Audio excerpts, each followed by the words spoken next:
Welcome to Farm Charm Chic. I'm Emily. In today's episode, I have compiled 15 Farmhouse Christmas Dollar Tree DIYs for you to try. Not only are these easy and simple to do, but they are sure to bring a beautiful Christmas farmhouse feel to your home for this season.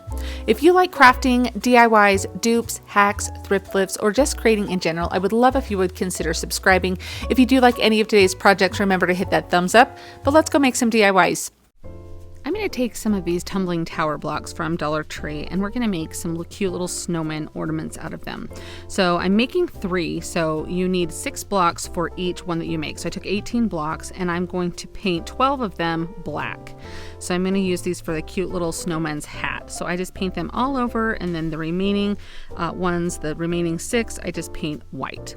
Now I love to distress things, so this is totally optional, but you just go ahead, and I wanted these to look pretty vintage and aged. So I just go around each of the edges. This took a little bit of time to get all of these edges because these are so small, but it actually ends up looking really, really cute. So I do the same thing to both the black and the white.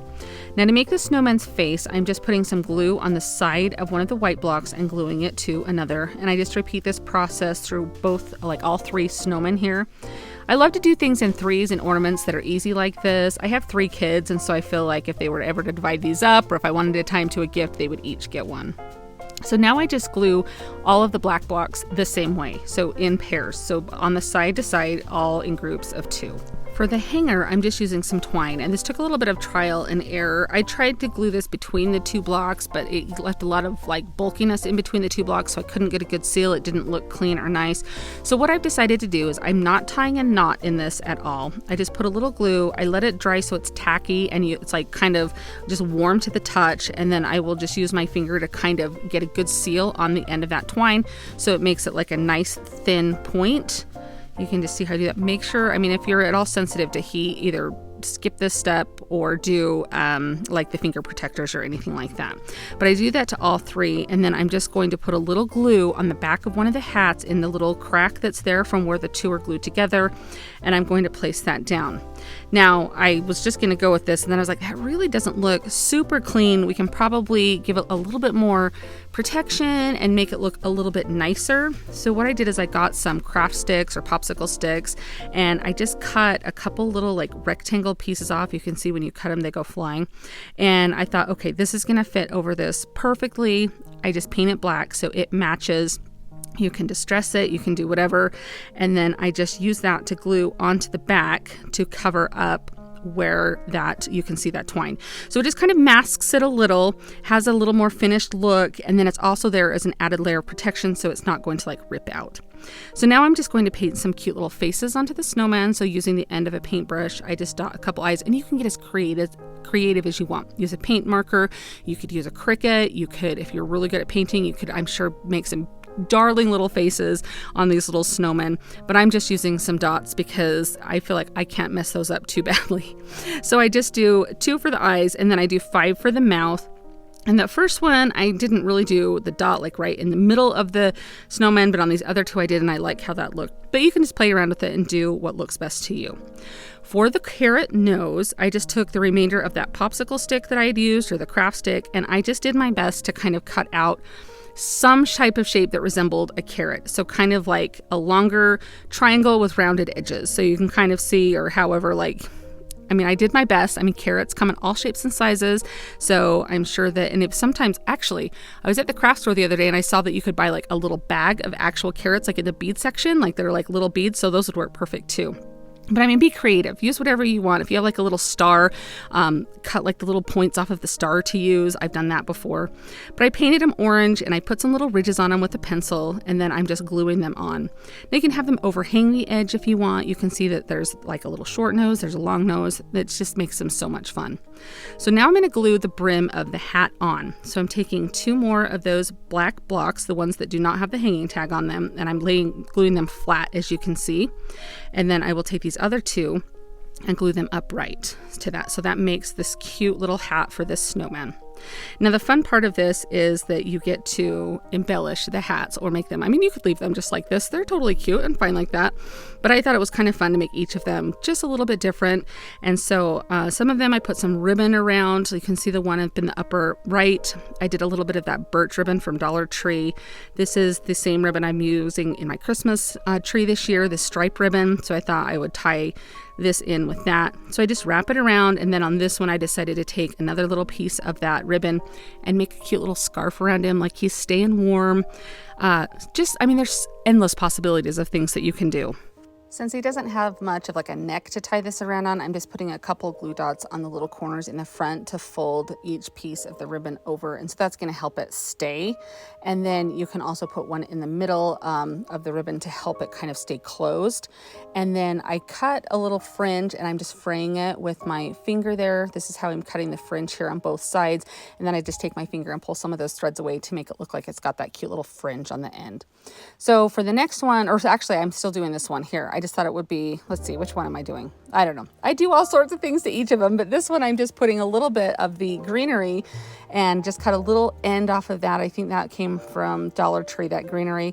And I'm just gonna glue that on with a couple of little berries. You could do some cute little bells. You could do, I mean, again, the possibilities are endless. So you can make these as fun as you want and some different things. So when I do berries, I like to do them in groups of 3, because I feel like that's kind of more of a natural thing that you see them in.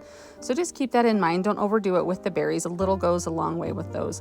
For this next one, I do a little bit of paint on one of these little wood snowflake stickers from Dollar Tree and just put some glitter on it to kind of give it a nice little shiny look. And then I glue that onto this little third snowman's hat.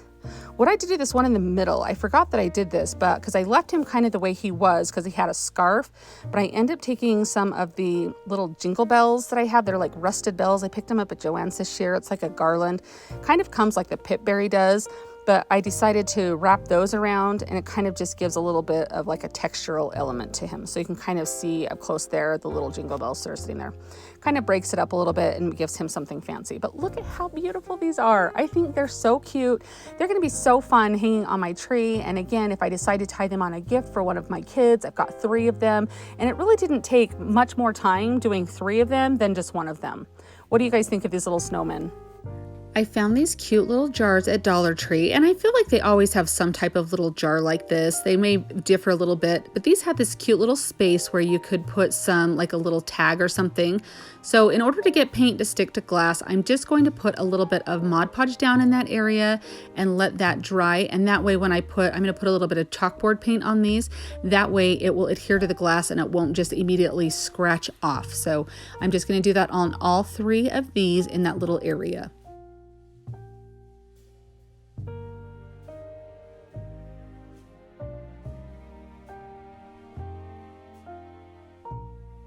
Now I just take some chalkboard paint. I'm just using chalkboard paint from Dollar Tree, and I am just going to carefully brush that into this little area. You'll have to do at least 2 coats on here, possibly 3, just depends on how thin you're doing your coats. The thinner the better, I have learned with this, but I just take my time. I have a little bit of an angled brush that I can go in and get that curve as best I can. And the nice thing is where you have not put your Mod Podge, you would be able to go in with kind of like your finger or fingernail and kind of scratch off. So if you do go out of the lines, it's not a huge worry. But on all 3 of these, I just put this little bit of chalkboard paint down. Now you easily could write with chalk, like a chalk marker or something, to customize it that way. Of course, we know that I don't freehand anything, so I do just make a couple decals with my Cricut. I have one that says Reindeer Treats, one that says Santa Snacks, and another that says Grinch Goodies, and I thought those were just super cute. And then I am just taking 2 different kinds of twine here. This is the baker's twine in red and green, and just tying around the top. And look at how simple and easy and how cute those are. I would love to know what kind of treats you would put inside of each of your little jars if you were to make these. Every year I see these cute little candy cane ornaments or decor that Dollar Tree has. I always pick up a few, and I thought I would have my take at doing a makeover on them, make them look a little more country and a little more farmhouse and just the tinsel look that they come with. So I'm just taking some red and green fabric and I just tore that into several strips. You maybe just need maybe like a yard of a strip of fabric total for each side of the candy cane. You can just kind of eyeball it or use some scraps of what you have, but I'm just going to remove that tinsel. It comes off very easily. You just kind of find an end and it just kind of spirals off of there. You'll notice that there are some little pegs all around the outside of the form of the candy canes. That's what holds the tinsel on. Once you wrap your fabric around there, we're not going to see that at all, so don't worry about those. So I'm just starting at the bottom. I'm going to do a contrasting like a red and a green since it's traditional Christmas colors, but just use whatever colors you want, or you want to do the same colors, whatever. It's just have fun with it and make it yours. I just thought this was kind of fun to do the contrasting red and green. One side being plaid, another side having the stripes on there, I thought was really cute. So I just glued this to the end of my candy cane form, and then I'm just wrapping it around, just making sure as you wrap that fabric that you're going over each layer so you're not going to be able to see that form at all through it. When I get to the end of this strip of fabric, I'm just going to glue that down. That's just going to make it so I can start another strip. With my red fabric, I had a strip long enough that I could just keep going, but my green fabric that I had, since it was a scrap, I didn't have quite as long of a piece, so that's why I'm kind of having to glue it right here. So to pick up my next strip, I'm just going to place a little bit more glue down there, and I'm just going to start this and start wrapping it around again. Now, since this is connected in the middle, you just kind of have to work around that, just kind of going up and over the candy cane form, covering as much of that form as you can. And you'll see when I get to the red color, the green was a little bit easier to do since it was the first color I started with. The red, I'll kind of show you how I work around that, but you end up not being able to see the form at all. But fear not, because we're going to put a little bit of a floral thing on here that's going to cover that middle part. So even if you were to see it or you can't get it to line up just right, it's going to be covered anyway, so you don't have to pay so much or stress about it or pay so much attention to it. So now I'm just going to do a second layer of fabric on each side. This is just because when you look at it, you could still kind of see the little pokey things out coming from the form that I didn't really want to see. I probably would have been fine to leave it, but I thought it would just make it a little bit more plush and nice to add a second layer of fabric. So that's completely optional. You can look at it when you do yours and decide if you would like to do that. It's not 100% necessary, but it does make it look a little bit more high-end in my opinion.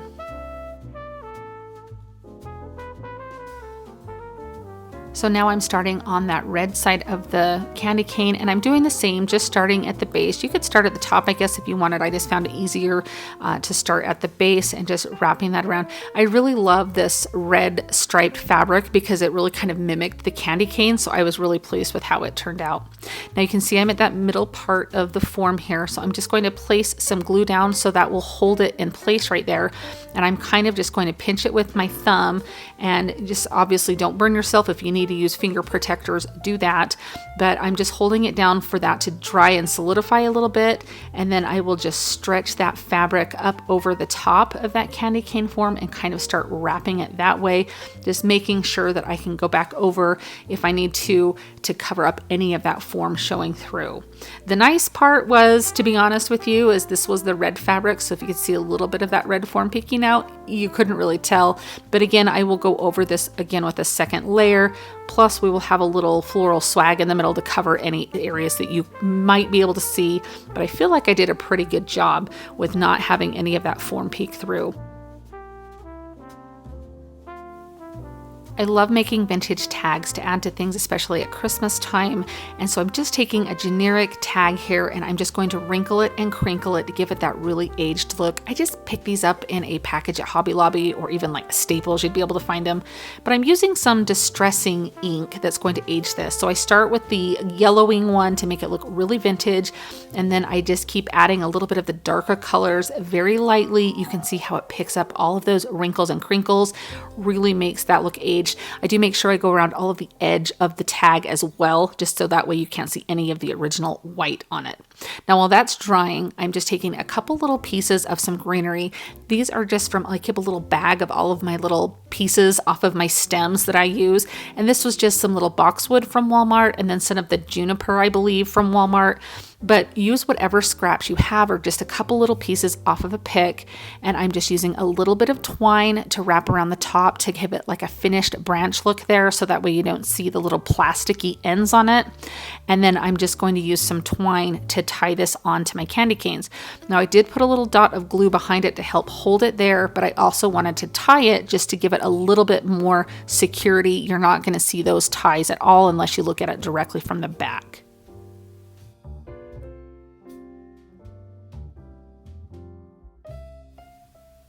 When I turn this over, I'm just going to fluff up that greenery and make sure that it looks nice and centered, kind of get it positioned. If you need to add a little bit more glue behind some of your leaves to help them stay where you want, go ahead and do that. Now I'm using my Dollar Tree alphabet stamps here to have this little tag say candy canes. My friend Linda always uses her click stamps from Amazon, and every time I pull out my Dollar Tree stamps, I'm so jealous. I need to save up and buy some of those. The Dollar Tree stamps work well, but they are very tedious to use. So just a fair warning, but they definitely get the job done.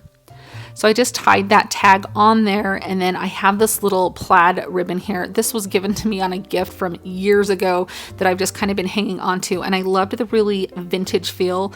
I love that it's kind of a red plaid. Since I had the red stripe on the candy cane, I thought it contrasted really well and kind of brought home that vintage look. Now I just tied a loop with some twine and glued that onto the back and let that dry really well so I could use this as an ornament to hang. That's totally optional. It would be even cute hanging off like your China hutch door or something like that. I just think this turned out so beautiful. Definitely an upgrade from that Dollar Tree tinsel. I feel like it's a great form that's underneath there, and you can definitely let your creativity fly with this and make it your own to match your home. What do you guys think of this? I love picking up signs like this at the craft stores. These particular ones came from Dollar Tree. It doesn't ever matter what they say because I'm always going to make them over. So I just peeled the paper back, and it leaves a little bit of this backing that's been glued onto this. And these are not the wood signs from Dollar Tree. These are more like of a composite material. So I just spray them with water and let them soak for a few moments. And then you'll see that this just peels right off. And even though like the top layer kind of peels off, as you can see here, if you spray it again and let it sit for just maybe another minute, you'll be able to take your scraper, and as you see, it will just scrape right off of there. It's kind of actually pretty satisfying getting all of that off of there. It is a little bit sticky with the glue, so you do just want to wash your hands after so you don't get glue on everything. The shortest of these signs was about 10 inches, and I'm going to leave that as is. I won't be cutting that one. It will be the bottom of my stack here.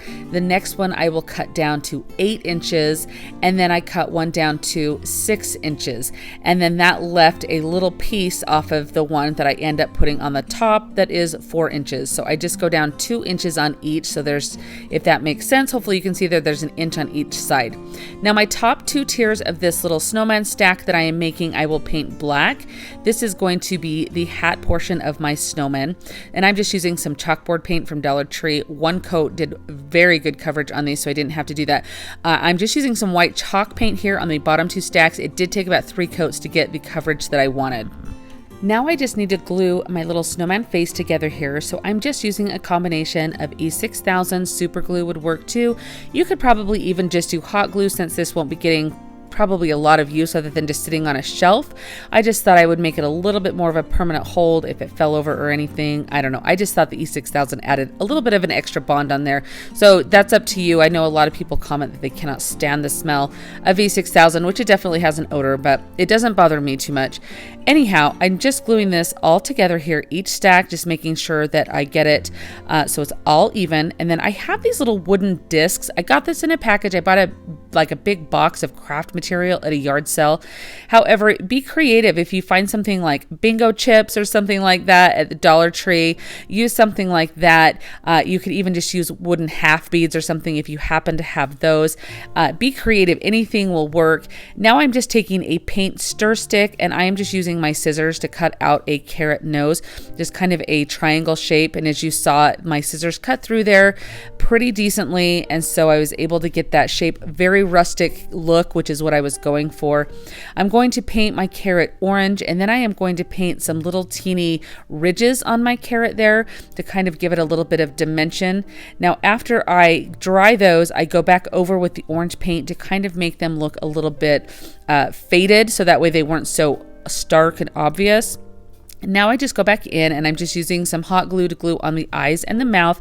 I like to lay it out before I glue it so I have an idea of where I'm going and make sure everything is spaced right and looks good.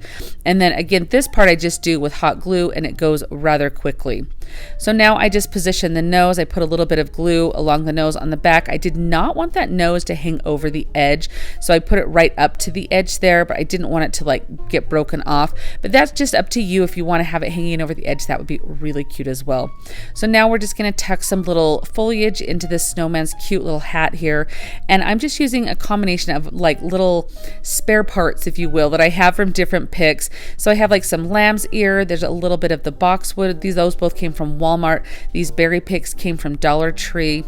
And then I have this little evergreen that I think it came on a plant that my mom gave me. I don't know. It came from somewhere, but I just got a bunch of little things. When you're doing a little hat like this that you want some variety, you don't have to have like one whole pick. Just, use your spare parts, what you've got, and that works great. And I decided to have some glued kind of up towards the top of his hat and some kind of coming down. So when I put that ribbon band on, it looks like some's peeking out below. And I just used some hot glue to put that on the back. This ribbon just came from Dollar Tree. I love this cute little gingham ribbon. And as you see, I'm just going to flatten that down on the back there. Now I'm going to do a cute little bow here. I just tied a couple loops on a little bow there and put a zip tie in the middle to put on his hat. And I thought that bow looked really cute. Now, of course, if a bow is not your style, do not put a bow on there. I had someone comment in my last video that asked if I had to put a bow on everything. Yes, I do have to put a bow on everything because that's what I like. It might be impossible for me to not put one on there. If it's not your style and you're making this, please make it to how you like it. Now, I'm just taking a little bit of the leftover black paint in my brush and just kind of dry brushing the edges. I wanted to give this a little bit of dimension, and I really like the way that it looked on the nose to kind of help that pop. Now you can go as light or as heavy as you like on this. I don't really consider this like distressing. I feel like this is just more giving it a little bit of dimension. It looked kind of flat with just the white paint there. And then here I take the white that's left over in my brush, and I'm going to go over all of the black parts here. So just over the edges of his hat. Kind of looked a little bit like it was frosted there. And then I really like the look going over the little round discs here. It really did make those pop against that black against the white there, the edges. It just kind of gave it just a really good dimension, and I really loved it. I think this turns out absolutely darling. What do you guys think of him? Would you put him on one of your shelves for this Christmas season? I just love him, and I really feel like snowmen are just the essence of winter and Christmas, and it is something that you can make as Christmassy as you want, but they can also stay up all winter long. I found this really cute sign at Dollar Tree, and I mean, it's beautiful the way that it is, but I bought a couple of them to redo for different seasons, and I thought it would be really fun to have one for Christmas. So I really love the window pane kind of detailing on here. So I'm just carefully putting my putty knife underneath that. I was able to slide it in under one of the corners, and then I'm just going to gently go around and peel this back. Now, it by all means does not peel off super smooth. As most things from Dollar Tree, it's kind of hit or miss when you are peeling things back, but it ends up being okay. I didn't keep any of the other little scrap pieces you can see off to the side. It ended up gluing back on just fine. So I just took my mister bottle and sprayed. This is just like a paper graphic that's been glued onto the top. So I'm just spraying that with my mister, and then I'm using my putty knife to scrape that back. You could also just get like a damp rag and soak that on it, like just press that down on it for maybe 5 or 10 minutes to kind of loosen all of that paper up, get some moisture under that, and it scrapes off extremely easy. And then here I'm just wiping it down with a dry paper towel just to get any of the excess residue off. This scrapbook paper came from either Hobby Lobby or JoAnns, and I thought it was giving off some really fun candy cane vibes, so that's why I decided to go with it. I liked the diagonal direction of the stripes. So I'm just tracing the shape of my sign out there, and then you want to cut this just a little bit bigger than your sign, have a little bit of an overhang on the edge there. And to get this to bond to your surface, I'm just using some purple Elmer school glue stick. I love this stuff. I have projects that I've made over several years with this glue, and the bond is still holding. I've never had a problem with the paper lifting up or it stop holding the paper or anything. It is just fantastic. I do use a brayer like I'm doing here to get that nice complete bond. And then to make your edges nice and clean looking, I'm using a fingernail file and a downward motion. That just makes the paper look like it was cut to size for your project. It gives it the nicest finished look. And then I'm going to just glue back the window pane detail here with just a little bit of super glue around the edges.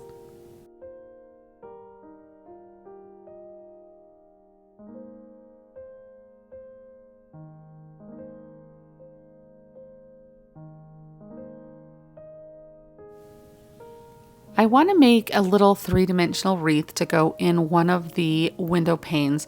So I'm just going to take some foam core board. You could use some cardboard. You just want something of about that same thickness. And I will just trace it out and then cut out with my X-Acto knife to get a miniature wreath form. I will cut the center of it out as well so you can kind of see what that form looks like there. It by no means needs to be a perfect circle, so don't worry about it if it looks kind of jagged and not the best. It's going to turn out fine because I'm just taking some boxwood and I will cover it with a little bit of glue and that Walmart boxwood. I just glue it on in the same direction all the way around that wreath form to create a miniature wreath. This boxwood is absolutely amazing. It's so versatile for all different seasons. I absolutely love it. So pick some up when you're at Walmart, have it in your stash because I use it for so many different projects and I think that you will too. Now I picked up some wood letters at Hobby Lobby. You can get wood letters at Walmart as well.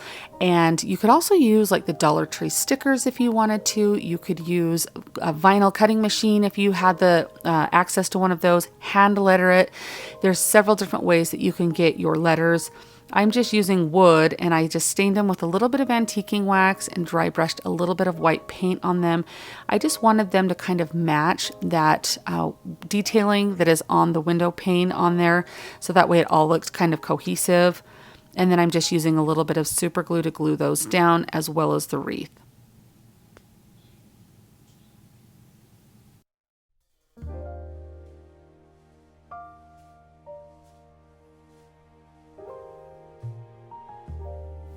Now you could leave the wreath just plain green. I really love Christmas time when you get to go over the top and embellish things to the max. So I took that advantage of that and got some little berries here. This is just a pick from Dollar Tree, and I'm just going to sporadically glue a bunch of them around the wreath. It would be really fun to tie in your home colors that you do for Christmas with this. So if you do more of a neutral color Christmas, you could have a neutral color paper as well as using like some white berries on there would be really pretty. I just feel that that kind of really drives home the Christmas feel to the sign. Now I'm taking some ribbon here. I picked this up at JoAnns, and this is actually the same ribbon that I've used throughout my entire home. So it's really going to match everything and make everything look cohesive together. So you can see I just took some ribbon to pinch together here to make the tails and the loops. And then I will take one little bit of the ribbon to kind of make it look like it was all tied as one piece.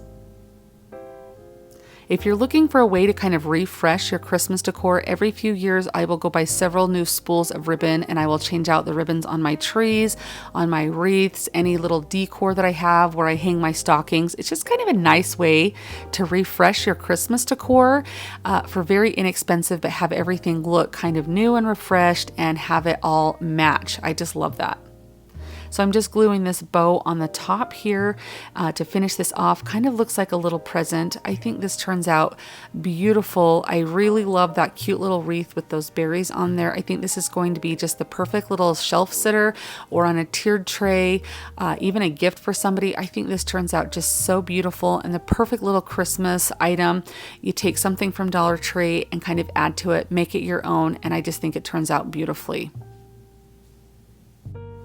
Have you been able to find these cute little tin reindeer at Dollar Tree? I just think they're so cute and they come in a couple different patterns, but I'm going to give this one a little bit of a makeover. There's so many different fun DIYs I've seen out there, but I'm just using some pliers to remove the deer from the little wooden stand.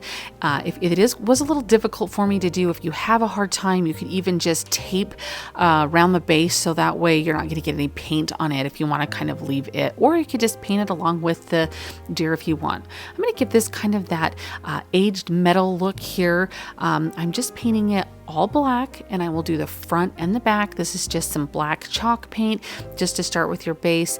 I think that the black looks really pretty. We're going to give this kind of a gold tone to it as well. And I just think the black has a really good undertone to it. But you could of course go through with whatever type of color you wanted to have be your underneath color. I'm just taking a little bit of black paint here after that first coat and I'm going to mix some baking soda in with it. This is just, I'm doing this on a plate here. Do not worry about that red paint. It's dry. I'm just reusing my plate as many times as I can before I have to absolutely throw it away.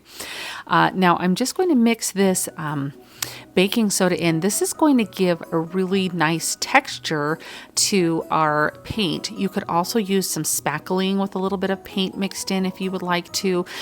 Some sand if you have to put, just something to give it a little bit of texture. So because we really want to lay that texture on thick, so when we do give this its final finish, that it really has the bumpy look to it. And you'll see what I mean as we go on here.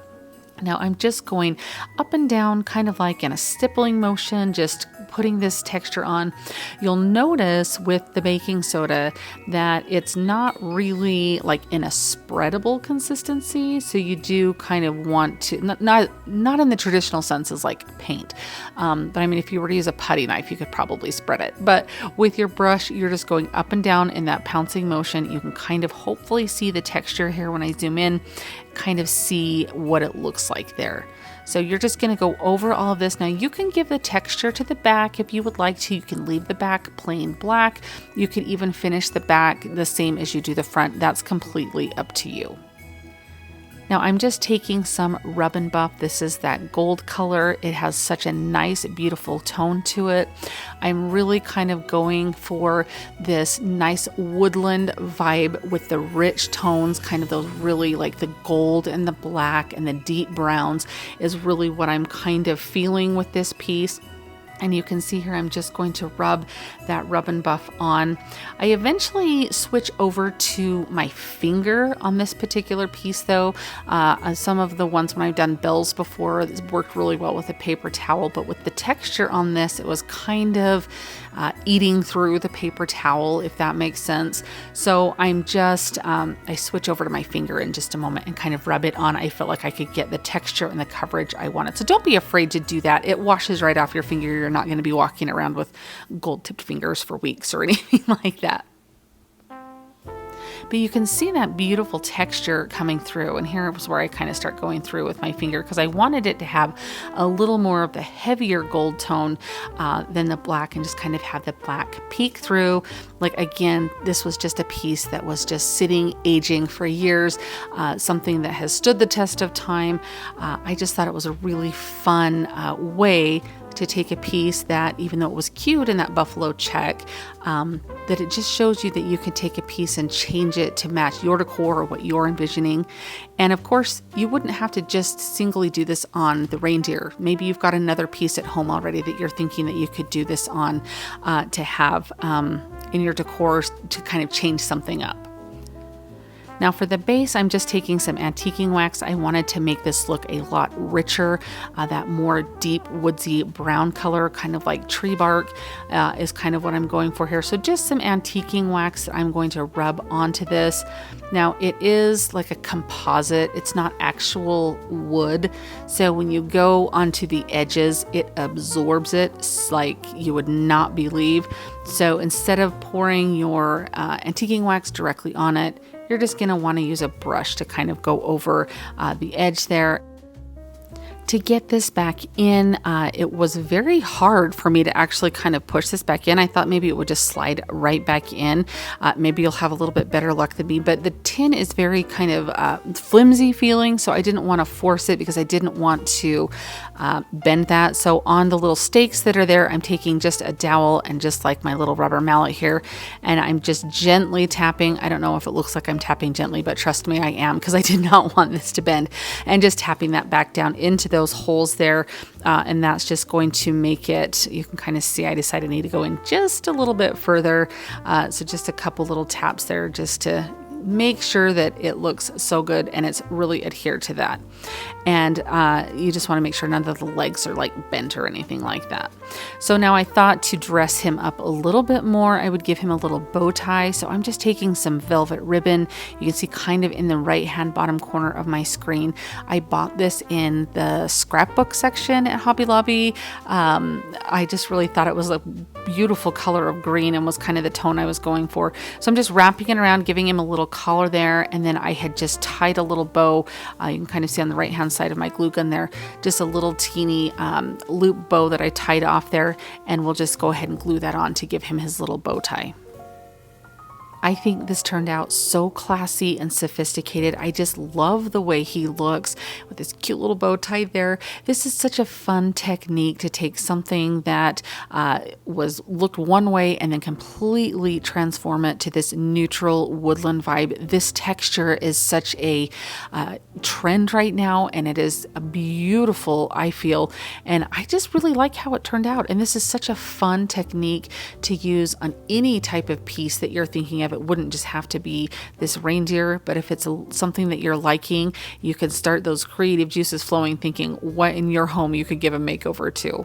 What do you think of this little guy?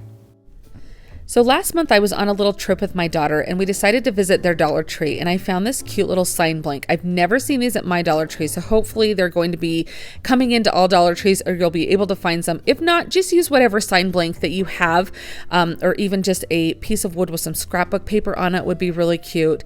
Now I have these little Believe wood cutouts that I got at Dollar Tree, and they come in a pack of 2. I'm just going to use 1, and I just paint it red because I thought that would look really cute. You could leave it even just unpainted, and that would be cute as well.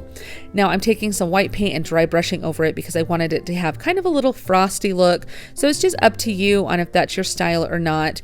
And then I'm just going to center this as best as I can. The little faux shiplap was not exactly straight on this picture, so I just kind of did my best to make it all look like it lined up pretty good.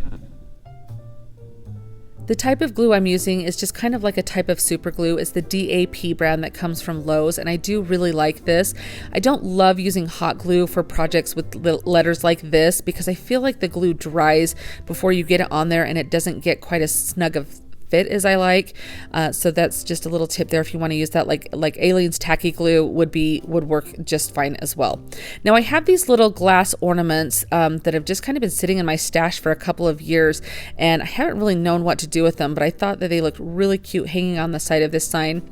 Had I had jingle bells, I probably would have done that because I think jingle bells would be so cute with the word believe there and the little sleigh bells, but I didn't have any, so this was the closest thing. So if you have jingle bells, you could definitely use those those, or nothing at all would be fine too, just leaving it plain and simple. And I just wrapped that bow around my hand a couple of times, the twine, to make that cute little bow. I think this turns out so cute. I think that this would make a perfect little gift for somebody. It took me less than 10 minutes to make this, so it's a fairly quick project if you have all of the items, or if you see things like this at Dollar Tree, just snag them up because it makes such a cute little sign. I love that gingerbread is kind of all the rage right now. It's so fun, and it's been popular for the last few years, and it doesn't show any sign of like losing popularity or anything. So I have this little paint palette. It came from Dollar Tree, and I have to admit, I was scrolling through Pinterest and I saw something similar to this. It was done with like laser cut pieces, and I thought this would be perfect to try this on. So I'm just sanding it down with my fingernail file here because I'm gonna put paint on it. I wanna do the best I can to get my paint to stick. If I had this to do over again, I might have spray painted the base coat on with just some of like the metallic spray paint. The hammered finish, I think, would have done a really good job giving a good texture to it. This worked fine. It just was a little time consuming because you have to thoroughly let that dry between each layer because you don't want it to flake off on the plastic. And so I just give it a couple good coats, and now I'm going to make this look as rusty as I can because I wanted this to look like give it really good aged look to it. So I start with a little bit of Merlot color, so it's like a dark maroon, and I kind of sparingly go over. You can kind of see I'll dab my brush into it and then dab it off onto the paper towel, and then I kind of use that. You don't want a whole lot, but just enough to kind of get a little bit of color on there. And I just kind of go around in different areas, and this is just haphazardly. There's really no method to this. You just keep blending and doing this until everything looks good. So I'm taking some burnt umber and I put it right onto the little bit of Merlot that I was using, so it kind of blends in together now. And I will go over all of those spots kind of right next to or around or on top of where that Merlot color was to kind of help tone that redness, I guess redness would be the correct term. But I'm just kind of doing that, so it just kind of is giving this more of like an aged look. I want this to look like a little baking tin that's set out forever, like a little muffin tin that's set out for like years at the farm or something like that. So once I get all of the brown on there, and I will go back and use these colors back and forth through different layers. So I'm not technically done with each of them, but I'm moving on to the next step right now, which is to bring a little bit of orange. So it's just a pumpkin color, and you can see I dab it even into a little bit of the brown mixture that I have there, and I start going over. And this is where it really starts to kind of come to life, that you can kind of see like a little bit of rustiness. Now, I know a lot of you, every time I do a rust technique, say, oh, but you should try this or do this. There are so many different rust techniques out there. So if you know something that you like better or that works better, I mean, definitely do that. There's the method of doing like some Mod Podge or spray adhesive and then putting cinnamon all over. There's different techniques with spray paint that you can do. I mean, there's so many different, even just a little bit of like the burnt umber would be fine too. But as you can see, I'm just going all over with that orange, and then if I need to tone it down, I'll go back in with some of the brown over the top of it. And I don't even clean my brush off between the layers. Like, that's how much you're just kind of mixing and blending all of these. So what really gives it a nice touch is a little bit of yellow, and just the littlest amount, because if you look at actual rust, you can kind of see like that bright yellow, like little pieces of that in there. Not a lot, but just a little bit. It brightens up that orange and it gives it a much more authentic look. So I just keep going around until everything looks okay. But the last step that you need to do is take your silver and go back over the top of all of that, just very lightly tapping. And so it gives it kind of like that presence of that metallic, like the actual pan on top of like the rust is coming from up underneath. So hopefully you can kind of see what I'm doing here. You just want it to look rusty and crusty, and I think it's great. So now I just put some Mod Podge on because I want to seal this really good because it is on that plastic. We did sand it, so it should stick all right, especially once it gets a good cure. But I definitely want to protect it with the Mod Podge. So I do front and back with this same method. This pack of ornaments or tags came from Dollar Tree, and they have these adorable little laser cut snowmen on top of them. They're all, I think there's two different of each one. They all have cute little designs on them. They look like they're dressed for winter. They're adorable. So I just take a little strip of fabric that I've torn off of just some red and cream striped fabric that I have that's perfect for Christmas. And I'm just gonna tie that just in like a cute little knot on here. And I don't want it to be directly in the center. I just kind of just place it where it looks good to your eye. So if you like it in the center, I mean, go with that. This is your project when you make it, so you do differently what you want, and I mean, it's going to be beautiful. And if you do recreate anything, I always love to see them. So hop on over to Instagram and send me a picture, because I love to see the things that you guys create. So I'm just cutting this off on a little bit of an angle here, and then I will fray the ends, just pull some of those threads out so it has that nice little look there of being aged. I snipped off the end of some greenery, and I'm just taking the end of that with some hot glue, and I'm just sticking it kind of into that knot, so it's just kind of peeking out. Kind of like if this was, you know, wrapped up as a gift that was set outside for years and forgotten about. So it's got this cute little pine bough and then some little berries on there for some extra little texture. And then I had punched some holes in the top with my Crop-A-Dile. And so whether you glue these, I don't suggest really gluing them on the paint on plastic. So you really do just use a hole punch, or if you have your Crop-A-Dile, it does a little smaller punch. But I'm just tying off the twine in the holes, and I thought it would be really cute to put the knots at the front and then just cut the tails off really good. And then I glue that cute little gingerbread man on there. I'm just trying to decide where I actually want him, and I find the spot that he is the cutest to me. So you just decide, you could put a couple on there, but isn't that such a fun little ornament? I mean, whether it's for a kitchen or somebody who bakes or just a cute little ornament on your tree, I just thought this was so fun. I love doing DIYs that incorporate the true meaning of Christmas, and I'm going to use this little laser cut nativity from Dollar Tree. They generally every year have something very similar to this that you can do this with. Now I'm taking this sign, this is from their summer line here, and I really like this seashell. So a true crafter, you know, you take things apart and think, oh, maybe I'll use this. So into my stash it went. But I'm taking this sign, and I love these square signs that they do this time of year. I'm just removing the little frame. Now the frame is in 4 separate pieces that you can see here, and I'm just using my putty knife to kind of slide under them to tear it off, because it is kind of, the adhesive that it uses is on like a paper that the sign is printed on. So you'll just have to rip that off and make sure that you have all clean edges for your frame. Now after I do that, I just am taking some scrapbook paper. I love this burlap, and so that's kind of the look I was going for. You can personalize this to anything you would like to use. And I'm just flipping this sign over, and I'll just trace along so I know kind of where to generally cut. Now I don't cut right on the line, I kind of cut a little bit to the side of it because I do want to sand it to get a really clean edge.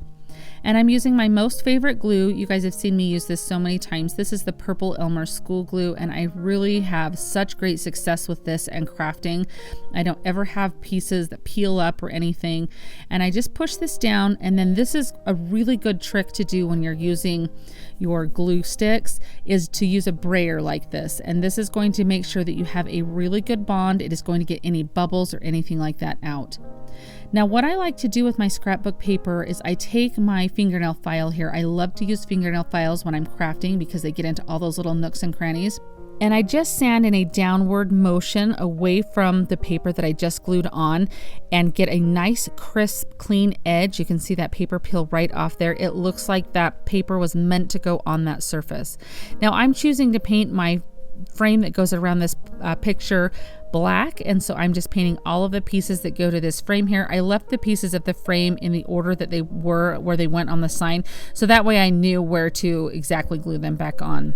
So I'm just taking a couple pieces from this nativity. It does have the little wise men with it, and it has like a little stand that holds them up. I mean, it's absolutely darling.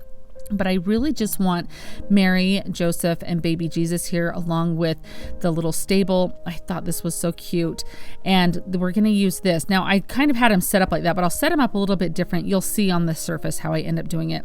I wanted them to be a dark color of the antiquing wax rather than using like a baby wipe like I normally do to just kind of lightly brush it on.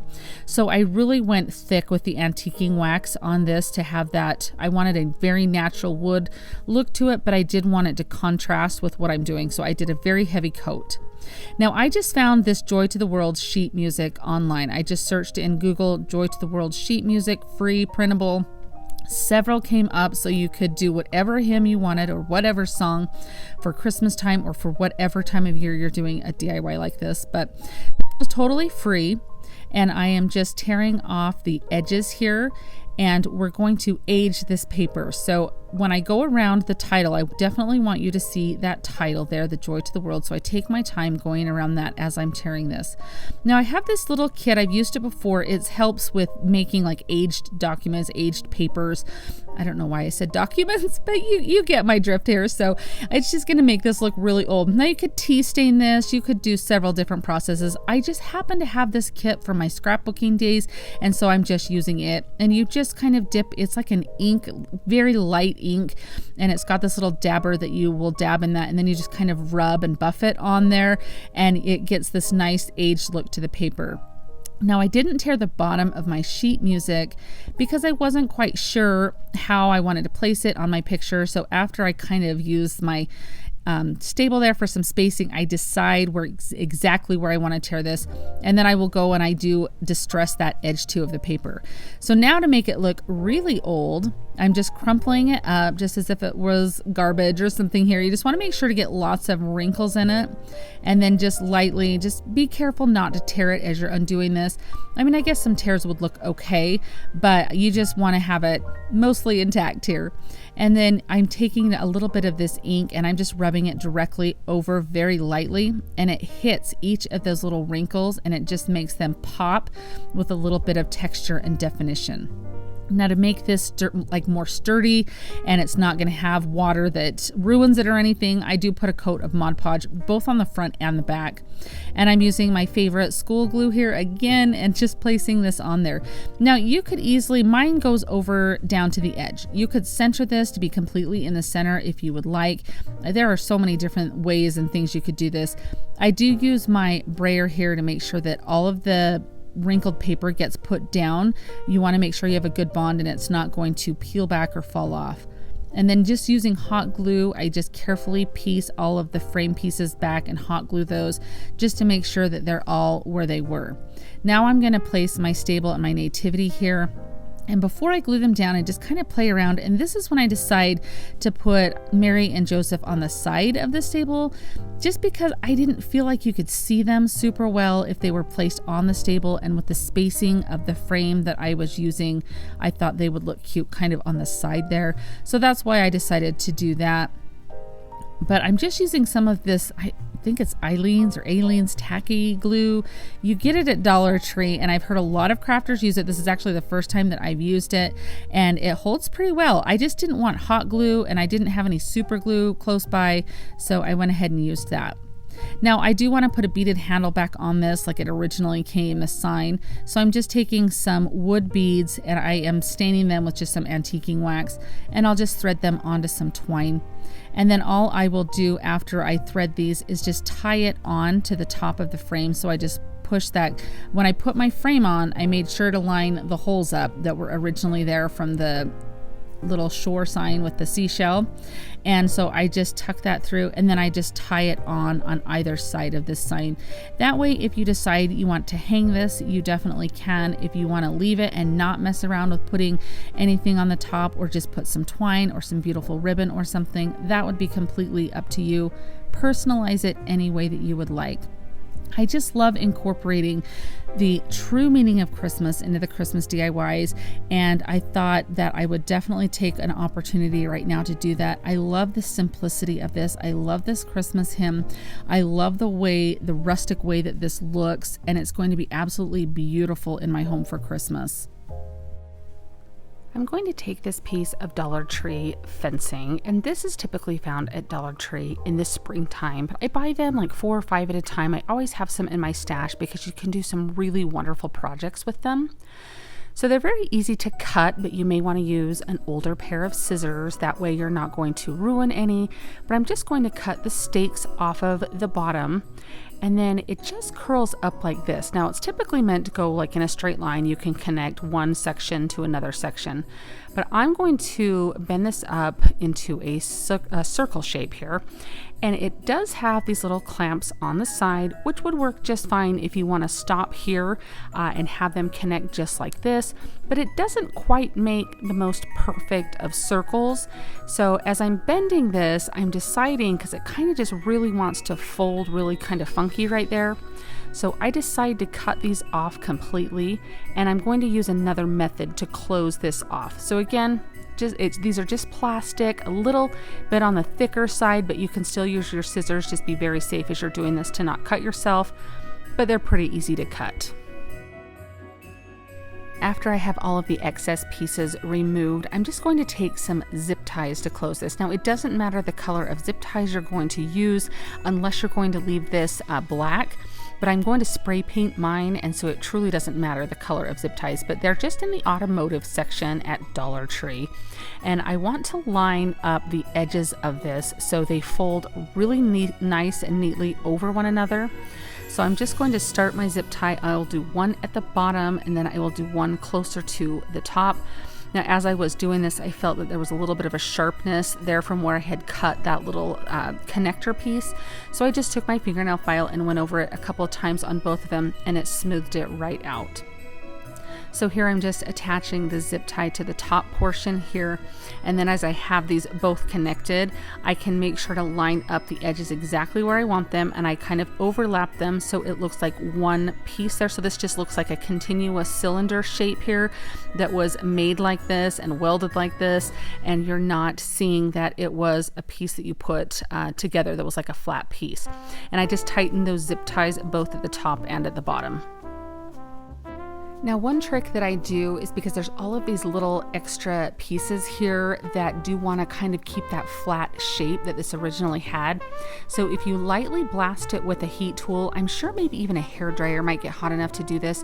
You just want to kind of bend these pieces in. Just be careful not to burn yourself, but I'm just blasting those, bending them inward a little bit so that way they kind of have a curve to them rather than kind of stick out. You can kind of see at the top there, those little curvy pieces are kind of more sticking out rather than bending in. So I just take my time and go through and blast each little section and kind of give that a little bend so that way it takes its shape. I flip it upside down, and I also blast the base of this to kind of give a little bit more curvature to that solid base piece there. So I'm just running my heat tool along that, and then I will just kind of bend it into shape here, more into a cylinder here, so you can kind of see how I do that. I even will like roll it on the table just to give it a nice curvature to all of the pieces, so that way it doesn't, I mean, we want this to look high end. We don't want it to look like it's a piece of plastic. We really are trying to go for that look to fool somebody that it's like actual metal. As I did this, I realized there's a little gap on that space at the end, and so when I set it up, I was just kind of seeing how it looked, and I did need to close that a little bit. So I'm just putting a little bit of hot glue down in there, and then I will just clamp that with just some of the Dollar Tree clamps to hold that until that dries, and that's just going to seal that there at the bottom, and that way it will sit nice and flush.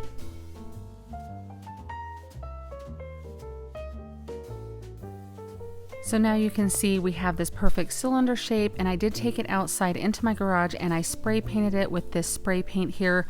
I'm loving this color. It's not quite a white and it's not super creamy, but it works really well with plastics, and it has a matte tone to it. So I really like the way that it looks on this metal here. It's not metal, it's plastic, but you get what I'm saying. So now I just want to have this have a little bit of an aged look. And so we want some of that black to come through. At least I do. You could definitely skip this step if distressing things was not your style. But I go along all of the edges with my fingernail file, and this is just going to let some of that black show through. So it looks like it's been actual wrought iron that was painted, that maybe has sat and aged for a long time. We're going for that really authentic, like vintage look here. I go through all of the little curves, as you can see here with my fingernail file. I stick that in, and anywhere it looks like natural aging might occur, I'm just going to take my time and focus on that. I even take my fingernail and kind of go over some of the edges there. The paint is fairly easy to scrape off on here, and so it was very easy to do that. So now you could stop and leave it just like this, but I really wanted to make this have a very wintry vibe, look like winter wonderland. So I'm taking some Mod Podge, and then I also bought, this is just some fake snow that I bought, like a glittery snow. I bought it at Walmart, and I also have a couple different sizes of glitter that I'm using. I saw one of these at Vintage Market Days that had this really cool finish with the glitter, and I really loved the way that it looked, very wintry. You could easily leave it, and then you could have this for all year long. But again, I just really wanted to bring that really glistening look to it. So here I'm using my Mod Podge, and this is in one of those containers I got at Dollar Tree. I put my antiquing wax in it, and a lot of you messaged me and said it would be perfect for Mod Podge. So thank you for the suggestion. I totally listened, and I have my Mod Podge in one of those containers, and it's really easy to just squirt along all of the edges of this. And you don't have to be super perfect because you're going to, as you can see, I'll like smush it down into all of my mixture of the different glitters and that snow. And I just go, you can see I'm not super careful, but you want a decent amount on there. Just depends on how much glitter you want. And I just will roll it in there, and this just really gives it a nice shimmer and shine. I am not normally a big glitter fan. However, at Christmas time, I really do like a little bit of that sparkle. I feel like if you're gonna do it, that's the time of the year. So again, it's a matter of personal preference. You could stop here, but we're just going for a really fun wintry sparkle look. I am really happy with the final result. I really think this looks very beautiful. I love the contrast with that white color, the shimmer, and then that rustic looking tree. I just picked this tree up at the local craft store. You can get any type of tree or any type of flower or something to stick in there. But I really think this does bring that woodsy vibe into your home for Christmas with a little sparkle. It is not really a secret that a lot of us crafters love to use calendar pages for DIYs. So I'm just taking some calendars that I have in my stash or that I have used. One of them was from last year, one is from this year, and then this one I'm looking at right now is actually next year's that I found in Dollar Tree, and I found them in a few different Dollar Trees all in the last couple of weeks, so start looking for those if you haven't already. On the back of these calendar pages, they have a little teeny square of the different months, so you can kind of get a preview of what pages are in there before you buy the calendar. And a lot of calendars do this, not just Dollar Tree calendars. So you might already have some of these in the stash. Now I'm just showing you that on Dollar Tree, I really wish that bigger square was a Christmas one that they put there. Every year I look at that and think, dang it, they have some fun ones there, but I just wish they were Christmas ones. I'm just going to be using the December one, and I'm just going to do 3 of these just to kind of give you an idea, because you may not have all 3 of these calendars, but you might have one of them, or just to give you an idea to use for some different calendars that you might have. And these are just some wooden tags I picked up at my craft store, and I have just a sheet of craft paper, and I'm going to use my trusty Elmer's school glue here. I love this purple school glue. I found a bunch of it on sale at Walmart for 25 cents for these big sticks last week. So check your clearance section now that the back to school rush is over and you're starting to see those things really, really marked down. So I just put the glue on the front of all of the wood tags, and then I just put them down with that glue face down on the back part of the scrapbook paper. You can see how I am doing that here. I do my best to line it up to the straight edge of the paper. Since it is a plaid that I'm working with and there are straight lines and straight angles, you want to make sure you get it as straight as possible so it's not totally crooked on your tag. And then I'm just going to cut each of these out, cutting very close to the edge of the wooden tag, but I am going to be sanding them so it doesn't need to be exact. Now these are just rectangle tags, and traditional tag shape like a package tag would be darling as well. So use what you have. Even a circular shape would work for this. Anything that you've got. You could even use some cardboard to do this with if you would like to. If you don't have wood, cut some squares or rectangles out of cardboard and you're good to go. Now I'm just using my emery board to gently file down the scrapbook edge there to give it a nice clean look. I then use my Elmer school glue to place down each of the squares on the tag. Now I don't want them completely centered from top to bottom. From side to side I do, and I'm measuring them compared to the other one that I made so I can get them as centered as possible in comparison to each other. I want to leave a little bit of a bigger space at the top because I'm going to go in with some greenery and I'm going to embellish it, so I want you to still be able to see that design. So you can see kind of how I place those here. I kind of use just a measure of like one square, like one row of squares and a half from the bottom up, and that left you about 2 and a little bit more of full rows at the top that you can cover up with embellishment. Now, The raw edge I didn't love with how it was looking. So I just took some paint and I painted around the edge of my first one. This was a painstaking process. I did not love this right here, and I thought there's got to be an easier way, and then it occurred to me I have a black ink pad. So if you want to paint around the edge because you don't have a black ink pad, go for it. Use like a sponge tool instead. But if you have a black ink pad, I picked this up. It was $1.99. I think and I've seen them at Dollar Tree too, but this one came from just my local craft store. And it's so easy to just place that around the edge, just kind of stamp your wood into the side of the wood, into the ink pad, rub it, whatever you need to do to fill in any gaps. And it takes seconds compared to it took me like 5 minutes to do the outer portion of the first tag. Now I'm just taking a wet wipe here and I'm going around the edge. This is going to bring some of that ink over onto the top. You can see those ones on the right hand side compared to the one I'm doing now, how it brings that black ink over the edge and gives it a really nice finish. I decided that the back needed something too, so you could do this before you did the edge of the paper. It was just something that I went, well, now I've done the edge, the back needs to look a little nice too, because sometimes you see through a Christmas tree and you can see the back of an ornament and you want it to look nice too. This fun tool is called a Cropodile, C-R-O-P, Cropodile, and it was the most game-changing tool to my crafting career. I am not even kidding. Christmas is coming. It might be a fun thing to ask Santa for. I'll have a link for it down in my description box, but it can cut holes through metal and wood, thinner pieces of it, but it still works really well. Now I'm taking my twine and I folded it in half and I'm sticking the folded part through from the front to the back, and then I pull those little pieces, little tails through there to make a nice little loop. So I'll show you again what I do here. So I just get a longer piece of twine because I'm not exactly sure how long I want my tails so far. I fold it in half and you can see where that fold is there that I have. I'm just going to feed that from the front of my design to the back, and then it creates a loop, and I'm just going to pull those tails through.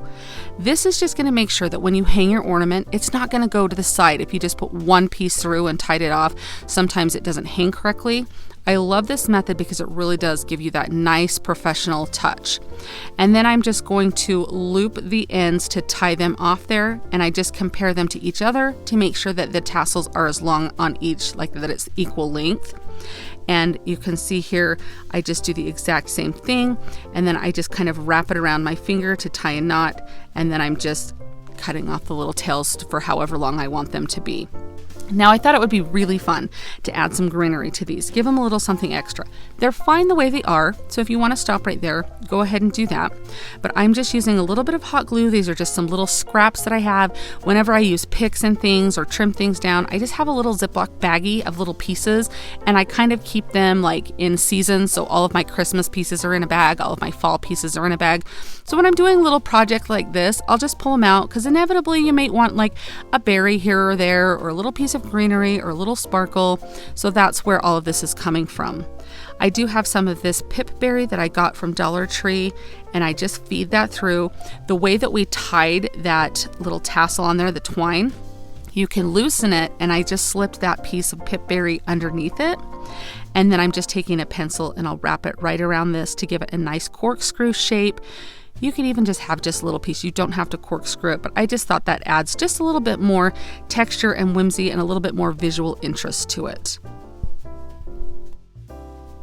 I then just make a finger bow, and I'll show you how I do that in just a moment, but this is just some red and green jute twine. You can see that package there. I picked this up at Walmart, and I love that you get the red and the green because it's something that you don't see all the time, and it's a very thin twine, perfect for little projects like this. And I just make that bow and I glue it on. So I'll show you here how, in just a second, how I actually made the finger bow in case you've never made one of those. But I'm loving how these turn out. I just think they're so cute. They would be a perfect project if you had a craft fair that you were trying to make some things for, if you had a lot of those little calendar squares, or you could even just go onto like the Graphics Fairy website. If you've never been to her website, it's amazing. She has a ton of free graphics to print out. Print out something if you don't have a lot of calendar pages. Use something that you have. Even some scrapbook papers might have some little pieces to cut out that you can use. So use your imagination, be resourceful, and you can make these for literally next to nothing. You just have to have, like I said, you can even make them out of cardboard. So just use your imagination. So you can see I'm just just wrapping that twine around my finger about 4 times, and then I just pinch it in the middle. And it makes the most darling little loops on either side to make a cute little bow. And then I just want to tie it off in the middle. So I'm just grabbing another little piece of the red. You don't have to do the red and the green. Don't add too many strings because it's going to get too muddled up there for you. At least for me it does. I always seem to get things tangled up. So I just cut a piece of the red and I'm wrapping that around 2 or 3 times just to kind of tie that off. And then you just tie it into a knot on the back, and that's going to secure your loop right in the middle, making it look like you have the most darling tied bow there. You guys, I know I say the word darling a lot, but it's just one of those words in my vocabulary I say a lot. So just know that that's just who I am. But anyway, this bow ends up really beautiful and it's really cute. And you just kind of, depending on how many loops you did, you just fan it out. And I love that the red and the green together there really tie all of those colors in. They match really well with that black and white plaid paper. Now you can see how I did these two. I do the same thing, the exact same thing on that third one as well. I love that I did these in a collection. I feel like over your tree, if you have a few ornaments that match, I really feel that brings your look together rather than just having a one-off here and there, which is okay with some ornaments, but it really is fun to have a collection. I think these 3 look beautiful. Definitely getting those farmhouse feels and vibes from these, and you can see they really do look high end. I think that they would be a beautiful addition to anyone's tree. You're going to have to let me know what you think of these. Do you like the idea of using the back of the calendar pages, or would you be someone who wants to go find your own graphics and make them a little more custom? Let me know down in the comments. I found these truck signs at Dollar Tree, and honestly they were so cute I had no idea what to do with them. And I also had this little candy cane lane sign. Now for the candy cane lane sign, any of the Dollar Tree signs that are like this would work. It just happens to be, if you look at this upside down, it would still be Christmassy. So I thought it would be really cute to kind of make a little planter out of these. So all I'm going to do, now one of the trucks was on clearance, which I didn't know Dollar Tree had a clearance, but if things get broken or things like that, they do kind of mark them down. So the truck that's in the back, it kind of is damaged a little bit, and so I thought it would be perfect to put it kind of behind this other truck. And so I'm just gluing the candy cane lane sign in between, and that is going to become kind of like the planter portion of this little planter box that we're making. And then this one was also on clearance, but honestly there was nothing wrong with this one. Anyhow, I'm just going to measure these up because they're not completely flat on the front. I had to make sure that I glued like on the hubcaps to get that candy cane lane sign on there, and then I'm just matching them up and setting it down so that way the tires will be even, so when it sits, it will sit completely flat. And after I get these glued together, the fun part comes. We get to get all of our picks and florals and embellish it really cute.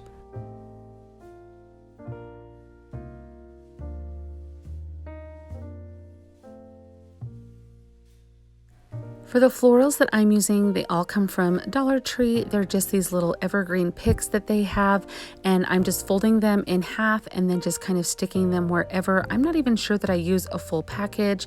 Anyhow, I take some of the berry picks from Dollar Tree and just pull off the different sprigs of berries, and I just kind of alternate between different florals that I have. You could customize this to look however you want. I also have these cute little icicle branches that came from Dollar Tree that I absolutely love using in all of my stuff, and so I just kind of sporadically put all of these in until I think it looks good. And here's our little red truck planter put together. I think this looks so cute. It is definitely a great addition to my Christmas decor and so easy to do. What do you think of this one? I think these little cutting boards that you're finding at Dollar Tree right now are absolutely adorable. These are found in their crafters corner, kind of in the unfinished wood stuff that they have. I've seen them at my Dollar Tree several times. Actually, a few of the Dollar Trees that I have been to over the last few months, I've seen them. So hopefully you've been able to find them at yours. If not, I always just tell people, just keep checking. They'll eventually come. And always check dollartree.com also. But remember on dollartree.com to ship to your store. It saves you a lot of money instead of having to pay shipping to your home. Now, that being said, all I'm doing on this is I just paint the bottom portion white and I go up the handle just a little bit, and then I'm painting the rest of the handle here with black. And the black covers really good. This is just chalkboard paint. I only needed to do one coat on that. The white I did have to do 2 coats. And then I'm just taking a paint stir stick. This is one that I had used. I'd cut the end off for another project. I just cut it down and I just eyeballed the size. I'm making this cute little snowman and I just wanted this to be kind of the brim of his hat. And so I just eyeballed it. I don't have an exact measurement on what I did. I just laid it down and kind of went, that looks like a good size, and that's where I cut it. So I just kind of wanted a little ski wampus there. I thought that looked kind of cute there, and just using some hot glue, I put that down on the cutting board itself, and then I just glue that little brim of his hat right down there. And you can kind of see it coming together hopefully already. And I did just get a little bit of smudging on that black, so I just kind of went over it with a little what was left on the brush there to cover that up. Now I have these half beads. These came from Amazon. I can link them down in my description box below. And these are just kind of a smaller size, and I thought they would be really cute to kind of look like pieces of coal for his eyes and his mouth. So I'm just going over them with some black paint and just making sure I get all of the edges and everything. And then on another paint stir stick, I am just cutting out a carrot nose, and I'm just kind of going from the end and cutting in towards the center at an angle, just like the shape of a carrot. And it just cut very easily with my scissors, and I was able to get that shape out. And then I did go in and sand it a lot with my emery board to get rid of any rough edges or anything like that. Next, I just glue with some hot glue the eyes and the mouth on, and I just kind of space them out just by eyeballing it. And on this cute little carrot nose, I'm just using some orange paint to give it that carrot color. And then after I get that completely covered, I want to make some little ridges on the carrot just to make it, give a little dimension, make it look like an actual carrot. This is just some mineral chalk paint that I'm using with just a little flat brush here. And you just kind of, just what looks good is what I'm doing. You could completely skip this if you were a little bit afraid to kind of go in or do this, and I do like a couple and then a grouping of 3 and just kind of offset them all the way down the edge of the carrot. Now after that completely dries, I go back in with a little bit more orange paint and just kind of cover them to dull them down so they're not quite so stark, and that way they look a little bit more like they're part of the carrot, if that makes sense. I don't know. I always say if that makes sense, but hopefully you can see what I'm showing there. Sometimes I can't find the exact words that I want to use. And then I'm just going to use some hot glue on the back of this carrot, and we're going to glue it onto the face of our snowman. This cute little wooden snowflake came from a pack of wooden stickers from Dollar Tree. I just cover it with some white chalk paint, and then after that dries, put some Mod Podge on it, and I put a little bit of glitter on there. I just thought that would be kind of a fun little thing for this little snowman's hat, to have a shiny little snowflake there. This little piece of holly came from a pack of 12 from Hobby Lobby, and then I glue that on, and then I glue this cute little snowflake on the brim of his hat, and I thought that was just the perfect little embellishment. I just think this little snowman turns out absolutely adorable. He would be perfect for a tiered tray, or just anywhere you wanted this cute little snowman to smile back at you.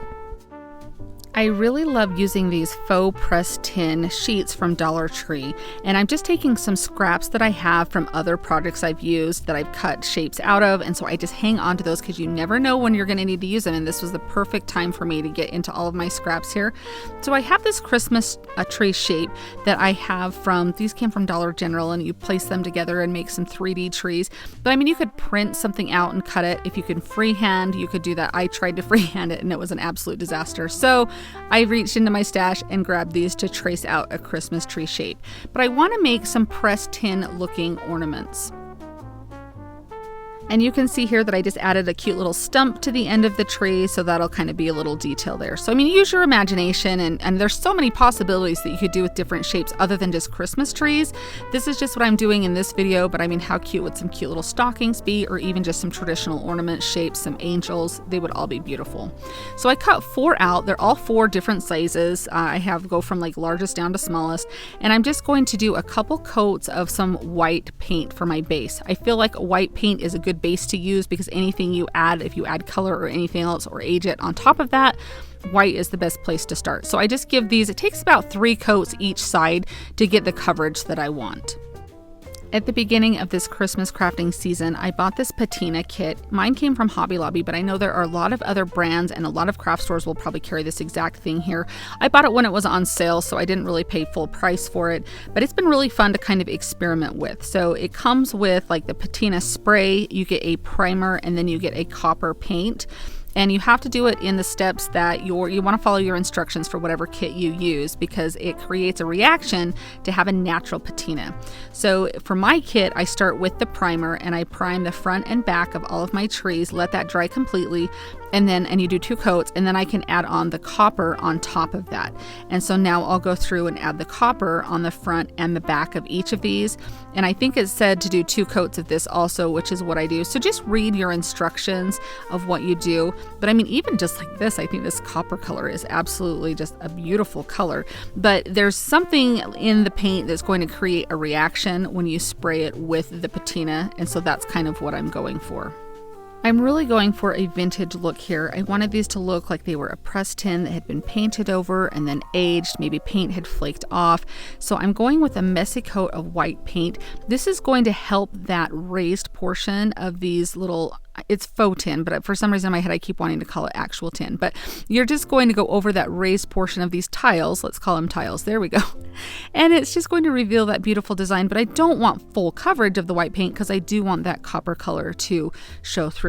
Now my intent was I was going to spray these and that copper was going to age, and it was going to age into a beautiful like patinaed bluish greenish color. So you can see that I'm just using a little bit of a heat tool to help that paint dry. I do recommend using a heat tool on these if you have them, because it helps the edges of this faux tin kind of curl a little bit. It kind of melts it I mean it does, but it helps it have a look like it's actual tin, not cut out of plastic. So here I'm spraying the patina spray, and I immediately notice that it's the paint that starts to have a reaction, not necessarily the copper. I don't know if it was because it was on plastic. I don't know if it was just the nature of the chalk paint, but I actually really liked how it came out. And you can kind of see some of these, it even yellowed in some areas, almost like rusty look. I just think in the back, I don't know if it's because they were laying on the back because I sprayed them too. And so I don't know if that just didn't, but I mean, they're going to be hanging on my tree, so you won't see that as much. But if you don't have the patina spray, maybe use some green paint too. That might give you the same effect. So you can use a hole punch, but I felt like that punch was way too big. I don't have any smaller hole punches than just the standard one. So I'm using my Crocodile, just the one of the settings on that, to cut a little hole in the top of each of these. And then I'm just going to take some twine and I loop it, and I'm just putting the loop from the front part of the tree to the back. And then I will pull that loop out, and you can see how I do that right here. And then I'm just going to put my fingers through and pull the excess, the tails through there. And that gives you a nice finished look on there, instead of tying it off, just putting one end through and tying it, because then your tree doesn't hang facing outward, and you want your ornaments to show through your tree. So I particularly like this method to help your ornaments hang the correct way. Now I just cut those tails down after tying a knot in there, and I just kind of rough up that twine to give it more of an intentional look, rather than it having just be like, I mean, if these have been aged, you kind of want them to look like they've been around for a minute or two. So now I am just tying all of them, and I will lay them on top of each other, and I will match up the hole size, and I'm just going to tie the ends of the twine so they match. So for instance, if you were going to sell these or give these away, you want your lengths to be the exact same and your knots to kind of fall in the exact same length. But look at how beautiful these look. Again, my tree is not up yet. It is October when I made these, so I just have this little bit of garland to show these to you on. But I mean, look at those colors. They are so beautiful. I feel like I want to go make like 10 more and have them all over my tree. I would love to know your thoughts on this process, if this is something you would try, if you liked how these turned out, because they exceeded my expectations so much with how they turned out, and I'm very, very pleased with them. These cute little drawer boxes come from Dollar Tree, and I just love them. The one side has a design cut out of it, but we're going to cover that up. Now, I actually did this exact DIY just with different colors in a tiered tray that I did last year, and it was a huge hit. Everybody seemed to like that idea because it was like kind of like a 2-for-1. So you could even separate them and have one for a tiered tray and make another one for another one. I just thought it was cute to have them both together, so it's kind of like 2 DIYs with one item.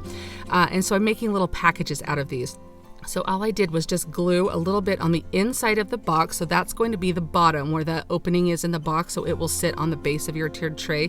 And then I just wrapped that ribbon around. Now this ribbon, I believe, came from it was either JoAnns or Hobby Lobby. Those are usually the only places that I typically buy ribbon at, unless I get it at Dollar Tree, and I know this isn't Dollar Tree.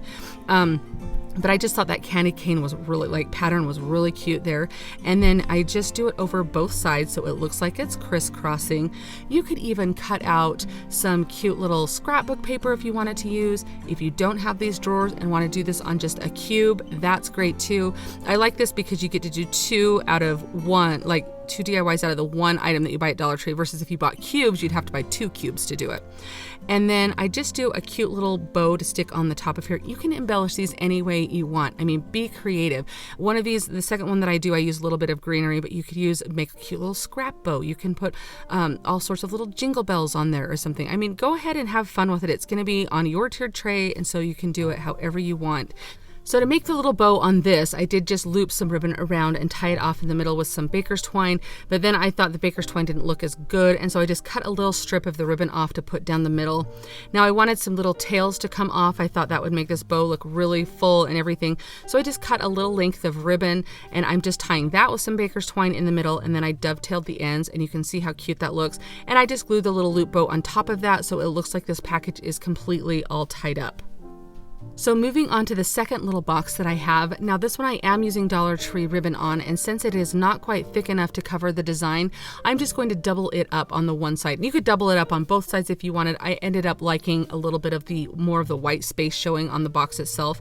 So the same process, I just put a little bit of glue on the inside of the box, and I fold that ribbon around to the other side, and then I'll put a little bit more glue down, and then I will glue it. I mean, it's pretty basic and easy, and it's so, I mean, I think these turn out so cute. But you can see I just double that ribbon up so it covers up the cutout that's on the box there, so you won't ever see that. And you can even position that into the back when you do your embellishing on the top, so that way if it's against a wall or anything, you're for sure not ever going to see that.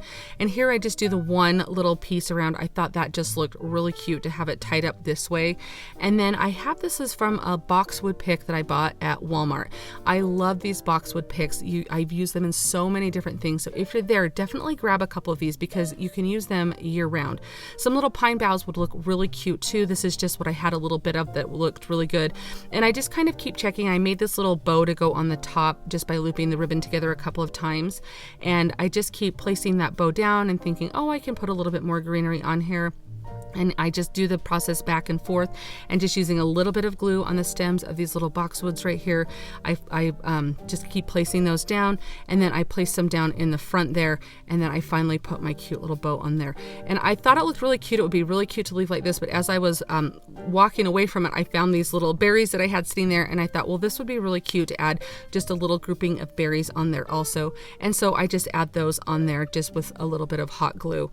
And I think this turned out absolutely darling. Like I said, you could separate these up or use them both together, but these are perfect little packages. They are great little tiered tray fillers, and they're darling, and they're so easy to do.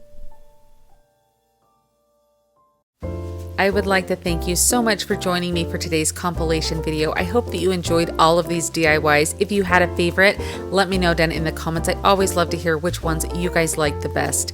Thank you so much for watching today. I'll see you next time. Happy crafting! If you like the video that you just saw and you want to keep crafting together, here's another video that you might enjoy. And as always, remember to like and subscribe. Thanks so much for watching. I'll see you next time.